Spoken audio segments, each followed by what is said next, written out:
જગ્યા રહેવાની છે 42 ગુંઠા 42 ગુંઠા જૂની શરતની જગ્યા રહેવાની છે. એક જ નામની જગ્યા રહેવાની છે. આવો તમને હું જગ્યા બતાવી દઉં. ગાઈસ, જગ્યા પર આવવા માટે આ એક કાચો રસ્તો છે. અહીંયાથી લગભગ 500-600 મીટર આગળ એક ડામરપટ્ટી રોડ છે. ડામરપટ્ટી રોડથી લઈને આ એક કાચો રસ્તો છે. આ કાચા રસ્તા પર તમને ડાબી સાઈડે આ જગ્યા મળી રહેવાની છે. તમે જોઈ શકો છો, આ આપણો એન્ટ્રન્સ રહેવાનો છે. તમે કાર અહીંયાથી આપણા આ ખેતરમાં ઉતારી શકો છો. આ ટોટલ જગ્યા આપણી રહેવાની છે 42 ગુંઠા.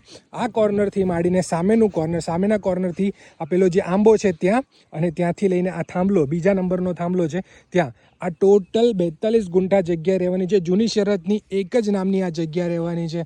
જે લોકોનું બજેટ થોડું ઓછું હોય અને મોટી જગ્યા લેવી હોય એ લોકો માટે આ બેસ્ટ લોકેશન રહેવાનું છે. તમે પોતાનું ફાર્મ હાઉસ પણ બનાવી શકો એમ છો, અને અહીંયા તમે પોતાની ખેતી પણ કરી શકો એમ છો. તો ગાઈસ, જો તમને આ લોકેશન પસંદ આવ્યું હોય તો તમે મારા નંબર ઉપર કોન્ટેક્ટ કરી શકો છો. હું તમને બાકીની બધી જ ડિટેલ પ્રોવાઈડ કરી દઈશ. જય હિન્દ, જય ભારત.